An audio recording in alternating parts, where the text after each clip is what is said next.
주식의 액면가를 일정 비율로 나눠서 유통 주식 수를 증가시키는 걸 액면 분할이라고 하는데요. 일부 고가주는 한 주당 몸집이 워낙 커서 개인 투자자들이 투자하기가 쉽지 않은데 만약에 몸집을 줄이면 그만큼 접근이 쉬워지겠죠.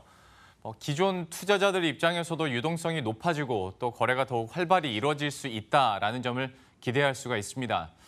그런데 올해 들어서 액면 분할에 나서는 상장사들의 주가가 대부분 지지부진한 모습을 보이고 있는데요. 이렇다 보니까 액면 분할의 저주라는 말까지 나오고 있습니다. 오늘 이 내용을 이충우 기자와 함께 더 자세히 살펴보도록 하겠습니다. 아무래도 액면 분할의 저주라고 하는 이유가 삼성전자 몫이 좀 클 것 같고 가장 최근에는 네이버도 액면 분할을 했는데 기대만큼 그렇게 올라주지 않다 보니까 얘기가 나오는 것 같습니다.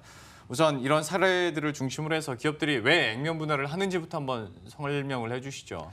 말씀하신 대로 삼성전자 사례를 들어보면요. 올 3월 주주총회에서 발표한 내용 한번 되돌이켜 보겠습니다. 삼성전자에서 설명한 것이 더 많은 주주들이 배당 혜택을 받을 수 있도록 하자는 취지에서 액면 분할을 실시한다고 설명을 했거든요. 삼성전자는 이제 배당에 중점을 둔 주주 환원 정책을 강화해 나갈 예정인데요. 그러니까 문턱을 낮춰, 즉 접근성을 높여 더 많은 주주들이 배당을 받기 용이하게끔 하겠다는 것이죠. 그래서 주식 액면가를 50대 1 비율로 나누기로 했죠. 시장 가격도 액분 전에는 한 주당 265만 원이었는데 액분 과정을 거치면서 5만 3천 원의 거래를 재개했습니다. 일반 개인 투자자 입장에서는 소액 투자가 가능해진 것이죠. 근데 이제 소액 투자자, 거액 자산과의 접근성 차이를 단적으로 보여주는 사례가 있었는데요. 기존에 250만 원도 비싸다 해서 접근성을 높이기 위해 액면 분할을 실시하지 않았습니까? 그런데 이제 개미도 다 같은 개미가 아니다. 그래서 액분전의 어떤 슈퍼 개미가 무려 삼성전자 주식 8만여 주를 하루에 한꺼번에 사들입니다. 거의 2천억 원에 달하는 거액이죠. 그러니까 이것이 일반 투자자와 슈퍼개미 그리고 기관 투자가의 접근성을 차이를 보여주는 단적인 사례로 볼 수 있고요. 또 다른 측면에서 보면은 이제 액분전에 액분을 호재로 받아들이면서 주가 상승에 대한 기대감도 나름 있었기 때문에 이 같은 거액을 베팅한 것이 아닌가. 당시에 시장에선 그렇게 받아들이는 분위기가 있었습니다. 물론 액면 분할을 한다고 해서 기업 가치가 바뀌는 건 아니지만 얘기를 해준 것처럼 접근성이 좋아지기 때문에 기대감이 있었는데 그러면 실제로 접근을 많이 했습니까? 그 한국거래소에서 분석한 자료가 있습니다. 그래서 일단 지난해 2017년에 삼성전자 거래 실적 추이를 먼저 보면은요.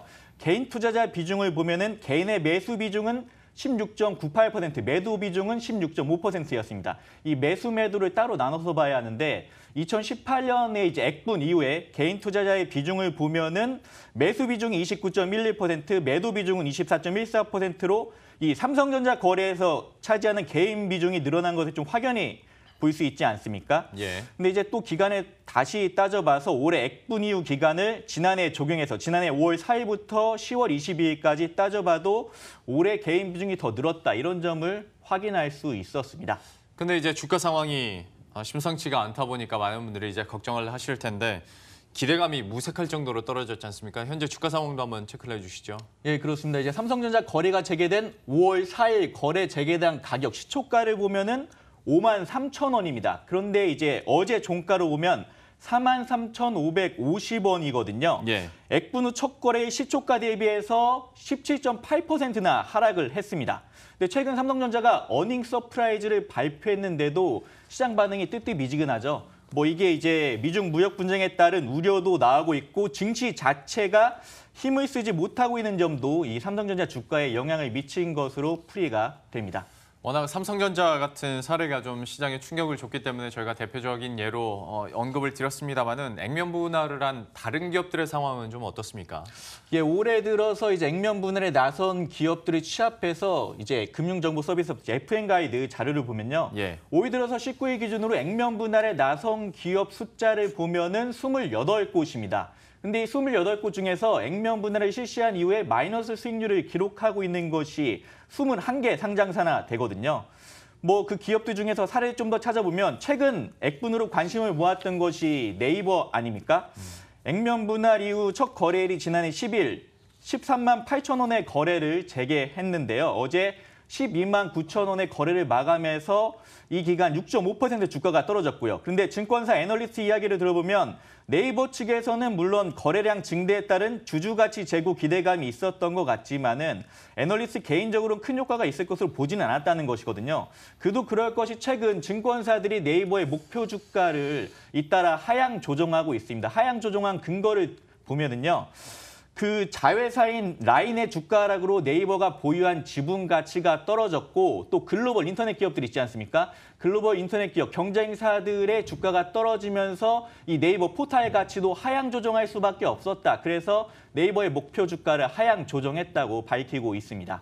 참 소개해드린 것처럼 삼성전자, 네이버 모두 좀 액면 분할 이후에도 지지부진한 흐름을 기록하고 있는데요. 반대로 좀 주가가 오른 기업도 있긴 하지 않습니까?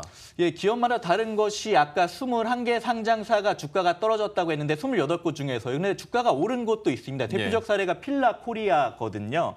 필라코리아 같은 경우는 5월 9일에 액분 후 첫 거래일에 24,800원으로 거래를 재개했습니다. 그런데 어제 기준 10월 20일 종가를 보면 46,050원으로 무려 85.7%나 주가가 올랐죠.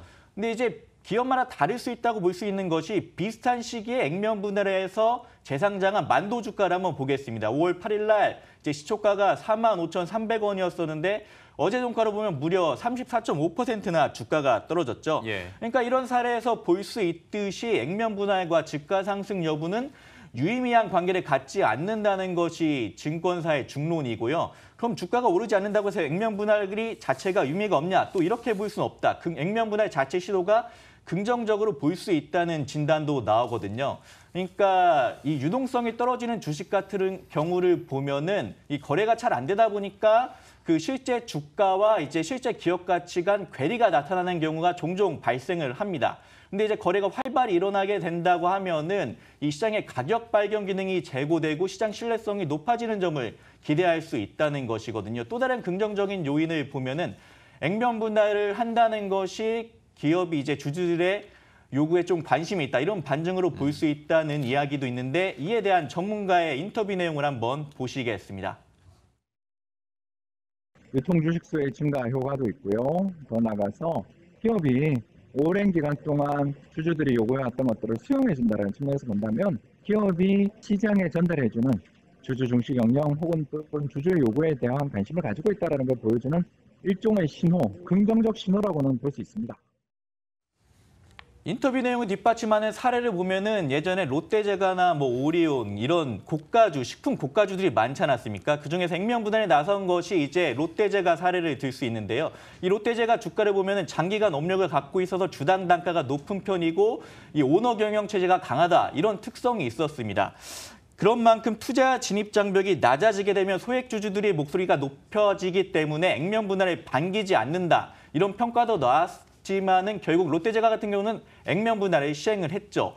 근데 이제 당시 상황을 보면은 오너 경영권 분쟁에 따라서 그 악화된 여론을 좀 완화시키기 위해서 액면 분할에 나눴다. 그래서 인터뷰 내용을 좀 뒷받침해주는 주주들의 요구 그런 걸 반영한 사례로 볼 수 있다. 이런 증권가의 진단이 나오고 있습니다. 예, 이렇게 해서 액면 분할 이후에 기업들의 주가 추이들 함께 살펴봤습니다. 이충우 기자였습니다.